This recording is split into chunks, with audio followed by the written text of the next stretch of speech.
Hare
तेजेन तस्मै श्री गुरवे नमः।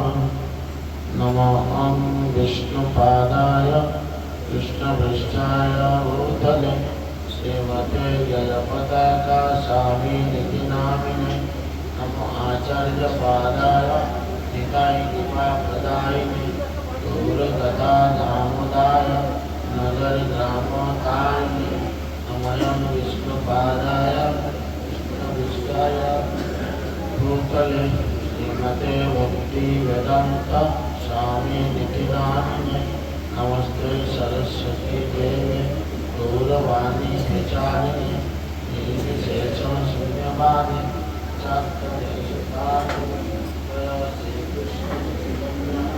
प्रभु नित्यानंद श्री अद्वैत गदाधर शिवासदि गौरभक्तवृंद। हरे कृष्ण कृष्ण कृष्ण हरे हरे हरे राम राम राम हरे हरे।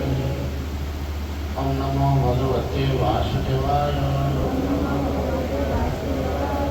ओम नमो भगवते वासुदेवाय।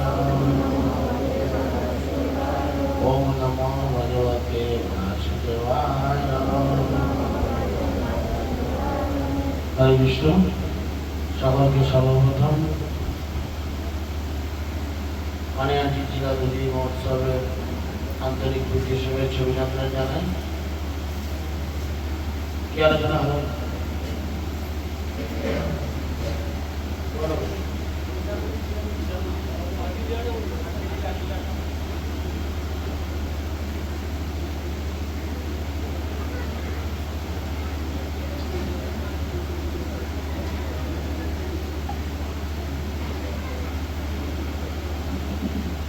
আজকে একটি বিশেষ মহত্বপূর্ণ দিন, আপনারা সকলেই জানেন। আজকে হচ্ছে পানিহাটি চিরাদুলি উৎসব। এই উৎসবের আর এক নাম দণ্ড মহোৎসব। দণ্ড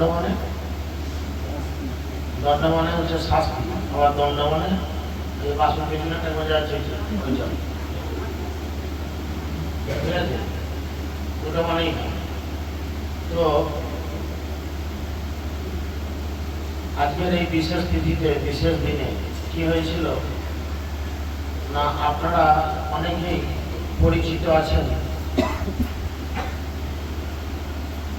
আমাদের সরগোস্বামীগণ যে রয়েছেন, তার মধ্যে অন্যতম একজন আচার্য রয়েছেন যার নাম হচ্ছে রঘুনাথ দাস গোস্বামী। এই রঘুনাথ দাস গোস্বামী আমাদের হুগলি জেলার কৃষ্ণপুর নামক গ্রামে তিনি আবির্ভূত হন,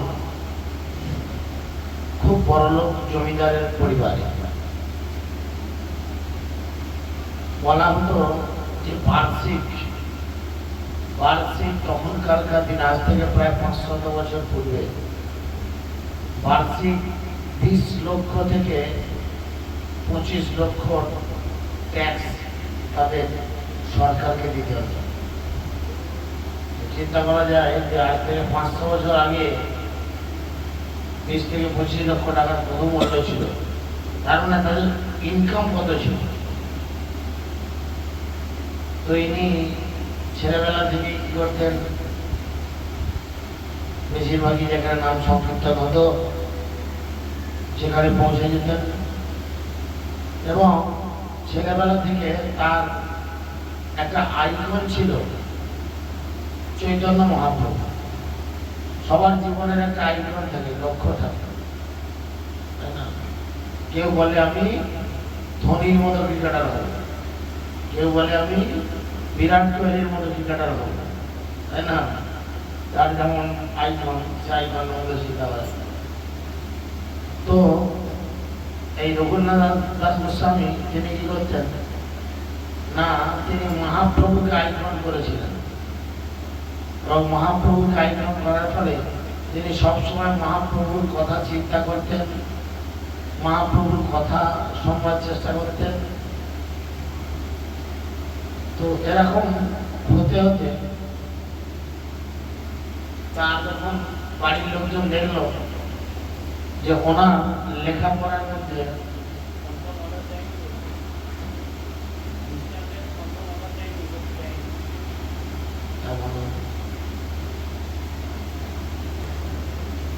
তো যখন তিনি লক্ষ্য করতে লাগলেন মহাপ্রভুর সমস্ত অ্যাক্টিভিটিস, মহাপ্রভুর প্রতি তিনি মহাপ্রভুর ফ্যান হয়ে যান।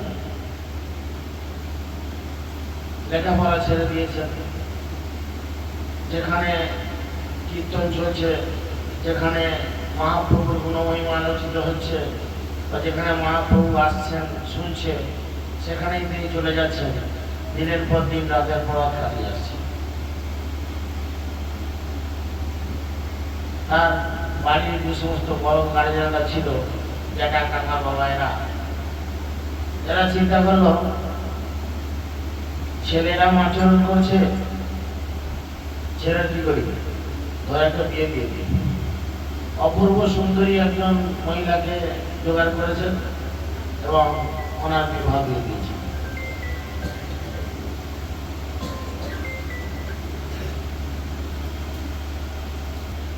এবং যখনই বিবাহ দিয়ে দেয়, বাড়ির লোক মনে করে কি এখন সুন্দরী স্ত্রী পেয়েছে, বাড়িতে থাকবে। পিড়িতে কাঁঠালের আঠা কি হয়, হ্যাঁ? কিন্তু তোর নাম ভালো জানে না, বলো ছাড়ে না।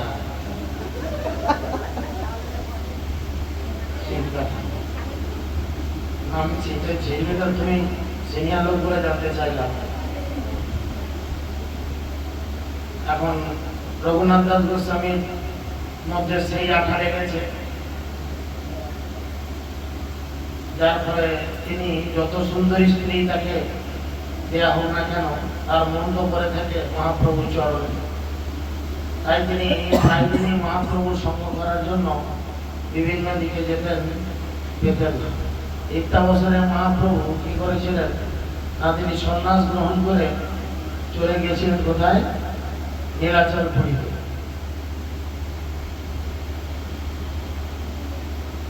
আর সেখানে মহাপ্রভু অবস্থান করছেন যখন, রঘুনাথ কি করছেন না, খবর পেয়েছেন যে পানিহাটিতে নিত্যানন্দ প্রভু এসেছেন, এবং নিত্যানন্দ প্রভু আসলে নাকি মহাপ্রভু আসেন অনেক সময় একসঙ্গে জানত।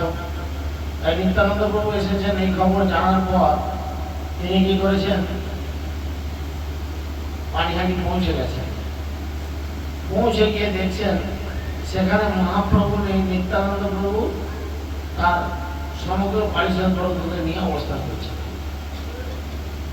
তো তখন রঘুনাথ দাস গোস্বামী কি করেছেন, মানুষে মনে মনে মহাপ্রভুকে দেখেছেন এবং দেখে মহাপ্রভুকে ভোগ নিবেদন করছেন। ব্যাস, নিত্যানন্দ প্রভু বুঝতে পেরেছেন, জানতে পেরেছেন। জানার সাথে সাথে তাকে সঙ্গে সঙ্গে বলে উঠেছে, আরে ছোড়া যাও কোথায়। সঙ্গে সঙ্গে বলেছে তাকে চোর। চিন্তা করো, কেন চোর বললো, কেন চোর বললো? গৌরকে পেতে গেলে কাকে দরকার, কাকে দরকার? আর নিতাইকে পেতে গেলে কাকে দরকার? তাহলে কে বড়?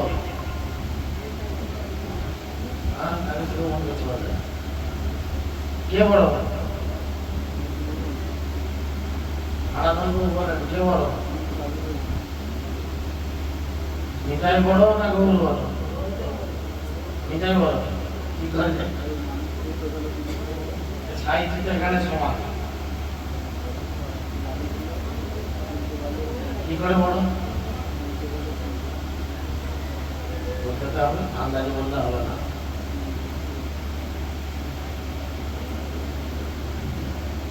আজকে বোধহয় কিছুক্ষণ আগে কৃষ্ণ কীর্তন করলো তো, কেন নিতে বলো? এই কলিযুগে চৈতন্য মহাপ্রভু যিনি স্বয়ং ভগবান, তিনি নাম রূপে এই জগতে আবির্ভূত হয়েছে। যেই নাম সেই কৃষ্ণ ভজন নিষ্ঠা করি, নামের ভিতর আছেন আপরিচিত। তিনি নাম আর কৃষ্ণ বা নাম আর মহাপ্রভু অভিন্ন, মানে আর এই নামে বিলাকে নামে বিলাকে কার কাছে গেলে নাম পাবো, বুঝা গেল? সেই সূত্রে নিতাই বড়, তাই না? তাছাড়া মহাপ্রভু অনেক জায়গায় ঘোষণা করেছে যে আমার হইতে নিতাই বড়, নিতাইয়ের চরণে অপরাধ, আমার দোষ নাই। তার কি বাদ? প্রেম ভক্তিবাদ। তো সেই জন্য নিতাই বড়।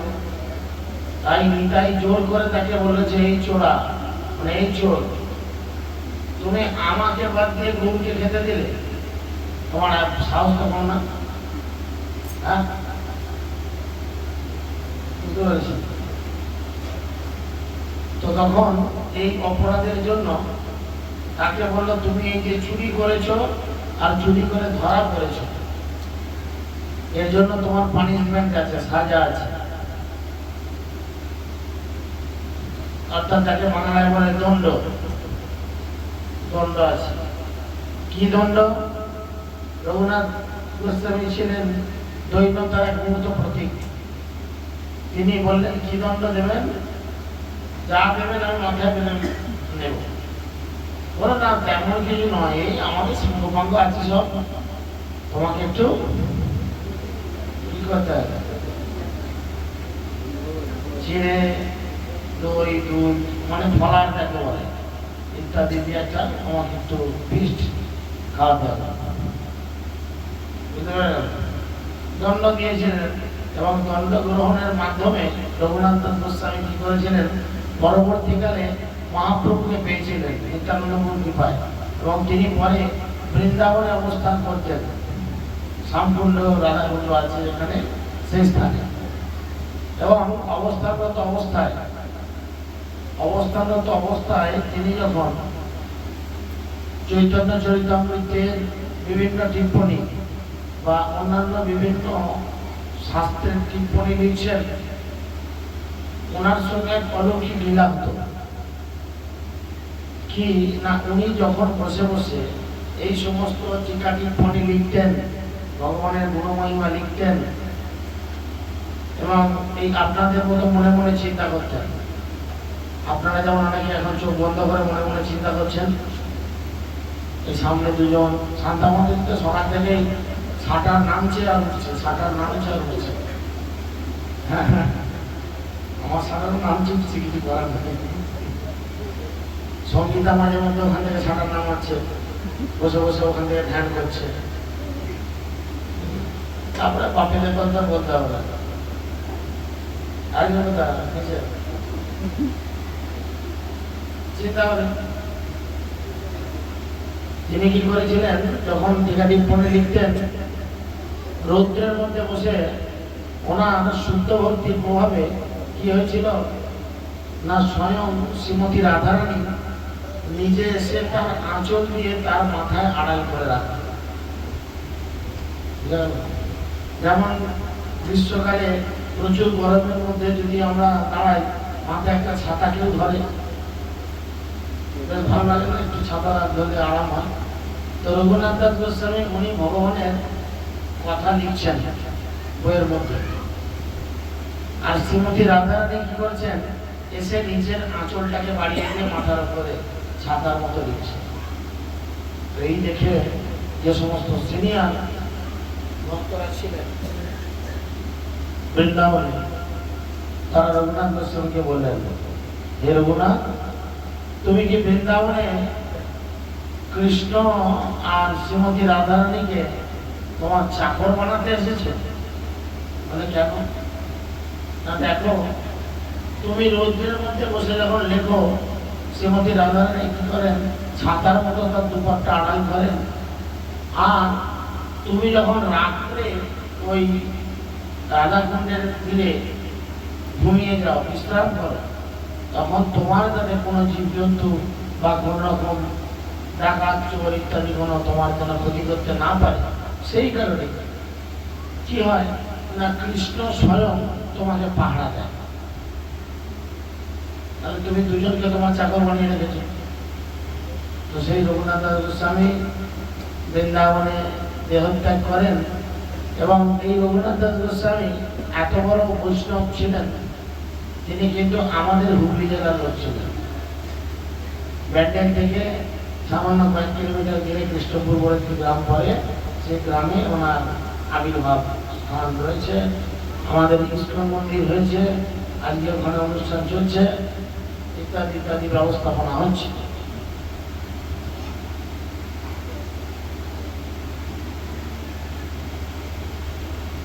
যিনি রাধাকুণ্ডের তীরে দেহত্যাগ করেন, এবং আজও যারা বৃন্দাবনে গিয়ে রাধাকুণ্ড শ্যামকুণ্ড দর্শন করতে যান, তারা তখন কি করেন না, এই রঘুনাথ দাস গোস্বামীর স্মৃতিসৌধ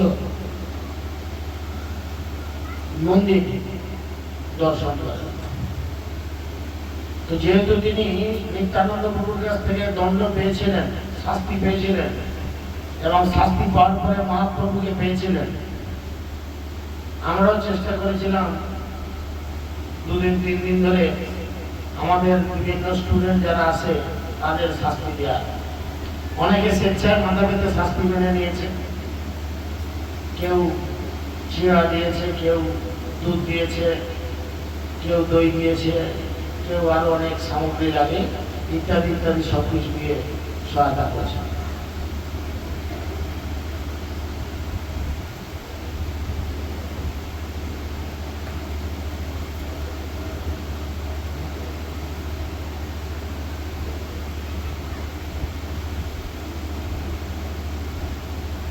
এবং এই যে আমাদের পরমানন্দ গুরু মহারাজ শ্রীশ্রীমান জয়প্রকাশ গোস্বামী গুরুদেবের অতি প্রিয় একটি অনুষ্ঠান, তিনি নিজের হাতে সমস্ত ভক্তদের মধ্যে এই চিরাদলি প্রসাদ বিতরণ করতে। তাই আমরা চেষ্টা করেছি ঠিক তদরূপ আচরণ করার জন্য। যেহেতু কাল থেকে একটানা অনুষ্ঠান চলছে, আমাদের বিভিন্ন ভক্তদের মধ্যে কিছু শারীরিক ডিফিকাল্টিস আসছে, তাই আমি কথাকে খুব বেশি বাড়াবো না, একটা ছোট লীলা মহাপ্রভুর আলোচনা করব, এবং তারপরে ভোগ লেগে প্রসাদ সকলের জন্য হবে। হরে কৃষ্ণ।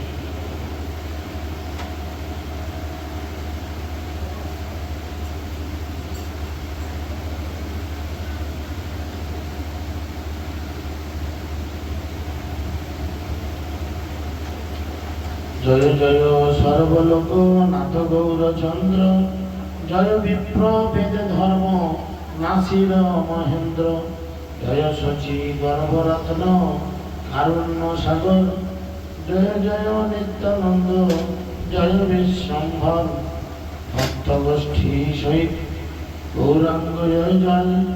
শুনিলে চৈতন্য কথা ভক্তি লভ্য হয়, মধ্যখণ্ড কথা ভক্তি রসের নিধান, নবদ্বীপের যে ক্রীড়া করিল সর্বপ্রাণ, নিরবধি করে প্রভু হরি সংকীর্তন, আপন ঐশ্বর্য প্রকাশ হয় সর্বক্ষণ, নিত্য করে মহাপ্রভু নামের আবাসে, নিত্য করে মহাপ্রভু নামের আবেশে, ওঙ্কার করিয়া মহা অট্ট অট্ট হাসে, প্রেমের রসে নিরবধি গড়াগড়ি যায়, ব্রহ্মার বন্দিত অঙ্গ পূর্ণিত ধুলায়। তিনি এমন ভাবে নৃত্য করছেন, মাঝে মধ্যে ধুলোর মধ্যে ওলট পালট খাচ্ছেন, আর তার সুন্দর ফর্সা গায়ের রং ধুলে বাড়িতে ভর্তি হয়ে যাচ্ছে। প্রভুর আনন্দ আবেশের নাহি অন্ত,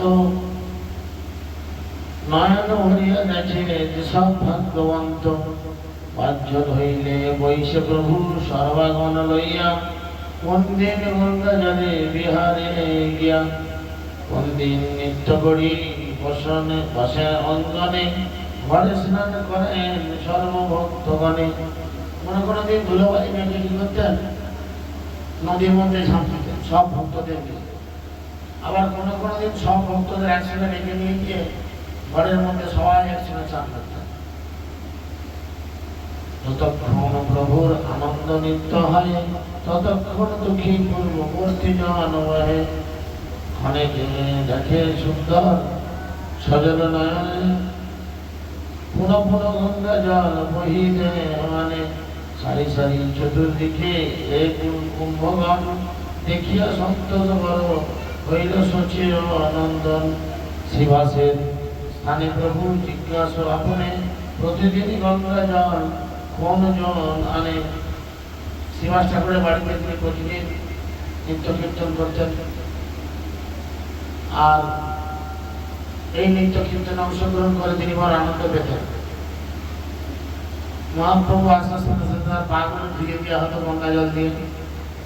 আর তিনি শিবাস ঠাকুরকে প্রশ্ন করলেন, আচ্ছা শিবাস, তোমার বাড়ি থেকে এত গঙ্গা জল তুমি নিয়ে আসো, আমরা আচমন করি, তিলক করি, আমরা পান করি, তার সাথে আমরা হাত পা ধুইও, এত গঙ্গা জল তোমার বাড়িতে কি আনে? শিবাস বলে, প্রভু দুঃখী বহি আনে। প্রভু বলে, সুখী করি বলো সর্বজনে। তখন শিবাস ঠাকুর বলল, ওই আমার বাড়ির একটা কাজের লোক আছে, তার নাম হচ্ছে দুঃখী। দুঃখী বয়ে আনে জল। মহাপ্রভু বললেন, ওর নাম আর দুঃখী নয়, ওর নাম হচ্ছে সুখী, কারণ ও আমাকে সুখ প্রদান করছে। এই জন্য দুঃখী নাম বহুযোগ্য নয়, সর্বকালে সুখ হেন ওর চিন্তে নয়। এতে করুণ শুনি প্রভুর সে মুখে, কান্দিতে লাগিলে ভক্তগণ ব্রহ্ম সুখে। এদিকে মহাপ্রভুর মনে এই কারুণ্যের কথা শুনে সমস্ত ভক্তরা কাঁদতে লাগলো, প্রেমের সুখে কাঁদতে লাগলো। সবে সুখী বলিলেন প্রভুর আজ্ঞায়, দাসী বুদ্ধি সেবা না করে সর্বথায়। প্রেম যোগ সেবা করিলেই কৃষ্ণ পায়, মাথা মুড়াইলে যমদণ্ড নাই গো এড়ায়। ঘুরে ডুবে ধনে বা বিদ্যার কিছু নয়, যে প্রেম ভজিলে সেই কৃষ্ণ দুষ্ট হয়। যতে কহেন তত্ত্ব বেদে ভগবতে, সব দেখেন গৌরচন্দ্র সবার সাক্ষাতে। নদীদাসী হয় যে প্রসাদ দুঃখীর হইল, পিতা অভিমানী সব তাহা না দেখিল। কি কহিব শিবাসের ভাগ্যের মহিমা, যার দাস দাসীর ভাগ্যের নাহি সীমা। বৃন্দাবন দাস ঠাকুর বলছেন যে শিবাসের যে সমস্ত দাস বা দাসী, তাদের ভাগ্যের কথা কি বলবো, কেন তাদের ভাগ্যের কোনো সীমা নেই। এই সময়ে যাহার হইল বড়লোক, শিবাসের পুত্র বড়লোক প্রাপ্তি হয়েছে। একদিন নাচে প্রভু শিবাস মন্দিরে, সুখে শিবে শ্রীনিবাস আদি সংকীর্তন করে। দৈবে যোগে গৃহে শিবাস নন্দন, পরলোক হইলেন দেখে না হরিগণ। আনন্দ করেন নিত্য শিশিনন্দন, আশ্চর্যিত শিবাস গৃহে উঠিল ক্রন্দন। সত্তর আইল গৃহে পণ্ডিত লইয়া, সত্তর আইল গৃহে পণ্ডিত শিবাস, দেখে পুত্র হইয়াছে পরলোক প্রবাস। একদিন হঠাৎ এই নৃত্যের মধ্যে শিবাস ঠাকুর কি শুনতে পেলেন যে বাড়ির মধ্যে থেকে কান্নার আওয়াজ ভেসে আসছে। তখন তিনি হঠাৎ বাড়ির মধ্যে গেলেন, আর গিয়ে দেখলেন কি না, তার একমাত্র পুত্র মারা গিয়েছে। তাই সবাই কান্নাকাটি করছে। আর সবাই যখন কান্নাকাটি করছে, তখন শিবাস ঠাকুর বাড়ির ভিতরে গিয়ে তার স্ত্রীকে বলছেন, এসব হচ্ছে কৃষ্ণের লীলা, কৃষ্ণ ইচ্ছা করেছেন, তাই ইচ্ছা করেছেন বলে এই ধরনের পরিস্থিতি তৈরি হয়েছে। তুমি কান্নাকাটি করবে না, তোমার কান্নাকাটির ফলে যদি মহাপ্রভুর এই যে আনন্দ নৃত্য, এই নৃত্যে বিঘ্ন হয়, তাহলে কিন্তু আমি গঙ্গা জলে গলায় কলসি মেখে ঝাঁপ দিয়ে দেব, এই ভাষা বলেছে। এবং বলার পরে যখন আমরা জানতে পেরেছি যে শ্রীবাস ঠাকুর বাইরে এসে মহাপ্রভুর সঙ্গে সাক্ষাৎ করেছেন এবং আবার দুজনে সেই কীর্তন করতে আরম্ভ করেছে। আর কীর্তন করতে করতে এরকম ঘটনা হয়েছে যে মহাপ্রভু সেই কীর্তনের মধ্যে কোনো আনন্দই আসে। মহাপ্রভু বারবার প্রশ্ন করেছেন শ্রীবাস ঠাকুরকে, শ্রীবাস, আজকে আমার নৃত্যের মধ্যে আনন্দ আসছে না কেন? বাড়িতে কি কোনো সমস্যা হয়েছে? শ্রীবাস ঠাকুর সঙ্গে সঙ্গে বলেছেন, না, বাড়িতে কোনো সমস্যা হয়নি, সব কিছু। কিন্তু মহাপ্রভু হচ্ছেন অন্তর্যামী। তিনি কি করলেন? তিনি বিচার বুদ্ধি করে দেখলেন যে শ্রীবাস যা বলছে সমস্ত মিথ্যা। বাড়ির মধ্যে আজকে একটা ভয়াবহ সুখের পরিস্থিতি, আর সেই সুখের পরিস্থিতিকে চাপা দেওয়ার জন্য শ্রীবাস ঠাকুর আজকে এরকম আচরণ করছে। তো যার জন্য তখন মহাপ্রভু কি করলেন? সেই শ্রীবাস ঠাকুরের বাড়ির মধ্যে পৌঁছে গেলেন। বাড়ির মধ্যে পৌঁছে গেলেন এবং পৌঁছে গিয়ে তিনি সেই মৃত ছেলের শরীর স্পর্শ করলেন। স্পর্শ করে তাকে দেখে তুললেন যে কি হলো, তুমি তোমার বাবা মাকে ছেড়ে দিয়ে চলে যাচ্ছ কেন? তোমার বাবা মা তোমার জন্য কত কষ্ট করে।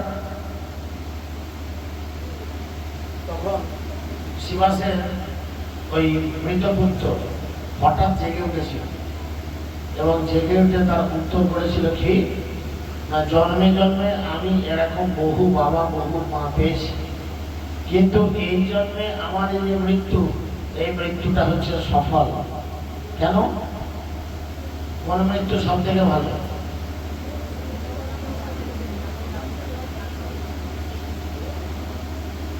কোন মৃত্যু ভালো বাসবাবু?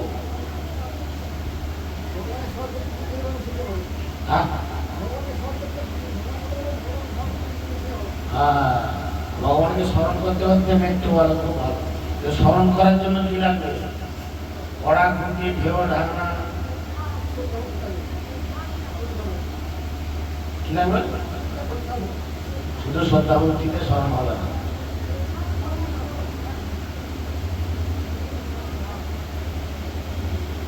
শুধু শ্রদ্ধা ভক্তিতে স্মরণ হবে না, স্মরণ করার জন্য কি লাগবে? কি বলবে? একটু হাত তুলো তো, বল না।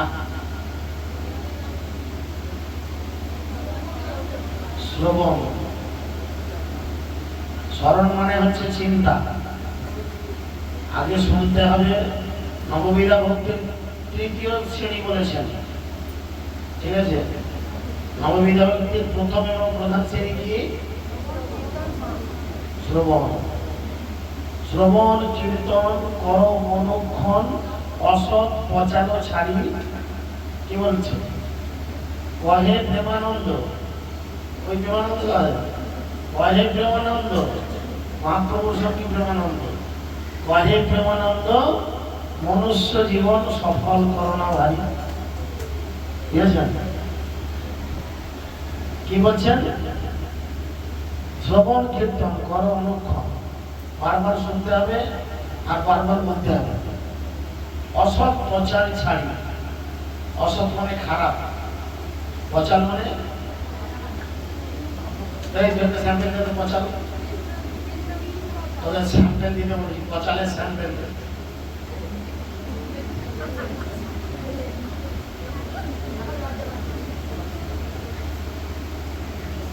কে দেবে স্যাম্পেল? বাবু দেবে দু চারটে স্যাম্পেল। স্যাম্পেল তো দিতে হবে না, বিদ্যুতে মারিলে বলছে পচালের স্যাম্পেল বলছি। প্রেমানন্দ বলছে, প্রেমানন্দ মহাপ্রভুর একান্ত পারিষদবর্গের অন্যতম একজন। অসৎ প্রচার মানে কি? গ্রাম্য কথা, কৃষ্ণবিহীন যে কথা সেই কথাকে প্রচারের সঙ্গে তুলনা করছে। আমরা প্রচার মানে তো বুঝতে পারছো, এখানে আরম্ভ করলে কান করা যাবে না। হ্যাঁ, তো সেই জন্য কৃষ্ণ কথা বিহীন যে কথা, সেই কথা আমাদের শুনতে বা বলতে নিষেধ করা হচ্ছে। যদি শুনতে হয় কি শুনবো? ভগবানের কথা শুনবো। আমি প্রায় ভক্তদের মাধ্যমে বলি যে আমাদের ভক্তি জীবন কিরকম কিরকম রাখতে হবে। কার মতো? কার মতো? ওরকম যে দুর্যোধনের মতো। কার মতো? কার মতো? জড়ভরতের মতো। না কিছু শুনবো, না কিছু করবো, আর না কিছু করবো। চোখ খুললে ভগবানকে দেখবো, না খুললে দেখবো না। মুখ খুললে ভগবানের কথা বলবো, নাহলে মুখ খুলবো না। এই নীতিটা যদি আমরা ভক্তি জীবনে সরাসরি গ্রহণ করতে পারি, তাহলে ভক্তিটা আমাদের অনেক উন্নয়ন হওয়ার সম্ভাবনা থাকে। চিন্তা করে দেখো, চিন্তা করে দেখো আমাদের বাসুবাবুর কথা চিন্তা, একটু সেন্সিটিভ কথা বলি করে খেতে একদম মারা হয়ে গেল। ও মন বুড়ো বুড়ো জন্য শুধু খেতেই গেল। আমাদের সামনে খেলে কি হবে? আমাদের সামনে খেলে কি হবে? আমরা কি করবো? আমরা বলে বৃন্দাবন নিয়ে যাবো?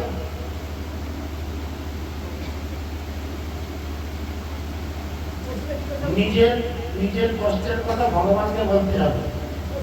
তোমার চরণে আসিয়াছি প্রভু, জানাইব আনন্দের কথা, জানাইব দুঃখের কথা।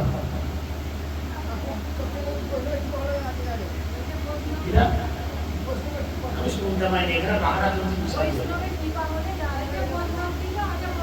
বৈষ্ণব কৃপা হলে হয়তো হবে, অবশ্যই হবে। বৈষ্ণব কৃপা না হলে কিন্তু ভগবানকে পাওয়া যায় না। কিন্তু এখানে বৈষ্ণব কোথায়? ঠকবাস থেকে উজাড় সব কটা ভেগধারী মুখোশধারী লোক।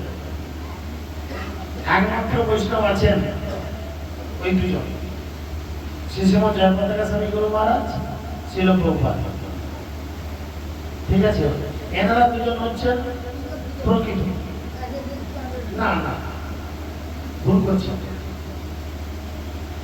নরকের কীট। তো যাই হোক, প্রেমানন্দ প্রভুর কথাগুলো কি না আমাদের জীবন অতিবাহিত করতে আছে এইভাবে। তো আমরা এই নিত্যাক্ষর ছন্দে যখন শ্লোকগুলো শুনি, আমাদের বেশ শুনতে ভালো লাগে, কানে বেশ মধু ঢালার মতো হয়। কিন্তু আমরা জীবনে মধু ঢালি না, আমরা জীবনে অ্যাপ্লাই করি না। যার জন্য কি হয়, আমরা কৃষ্ণ প্রেমের বন্যায় নিজেদের ভাসাতে পারি না। চিন্তা করেন, আমরা পরপর 2 দিন পরে এসেছি। আমরা গতদিন রাত্রেও যখন ক্লাস হয়েছে, তখন আমরা সনাতন গোস্বামীকে মহাপ্রভু কিভাবে কৃপা করেছেন আমরা সেটা পড়েছি। কিভাবে কৃপা করেছেন বলুন, কার মনে আছে? কালকের সন্ধ্যার ক্লাস বলো, সব শুনছ? কি করছে? এই পেছনে কি আছে? পেছনে টাকা 100 টাকা বেশি আমরা দিতে হবে। বলো।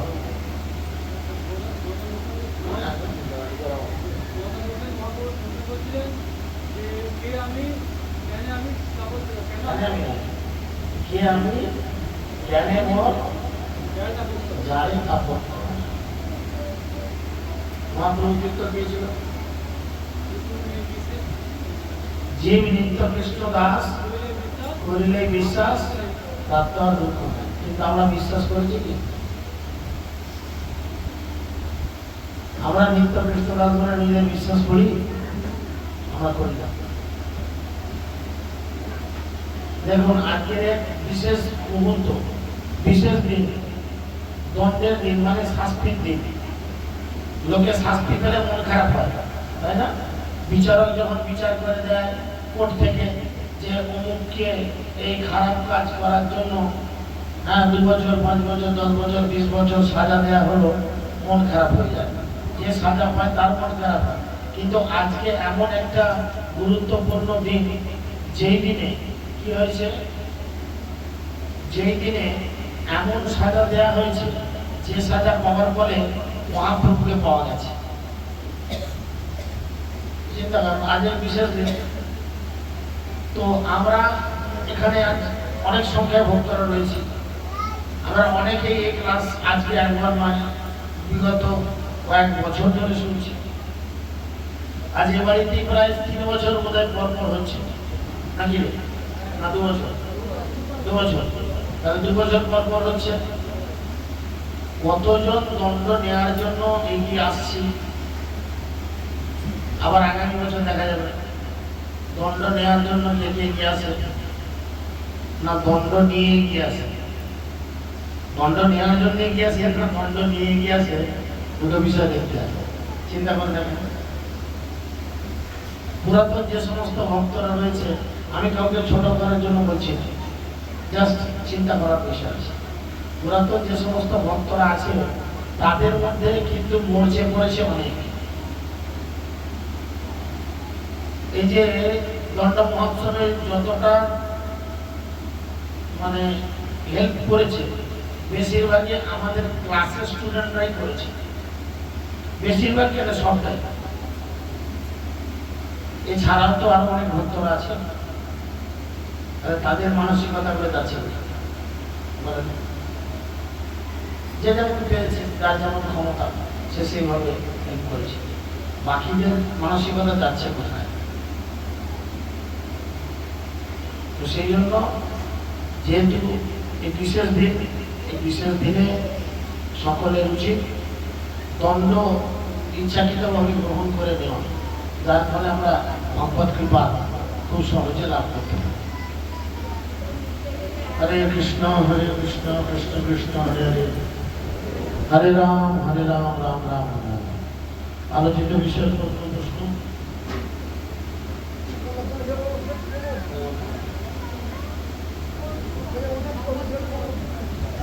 আছে,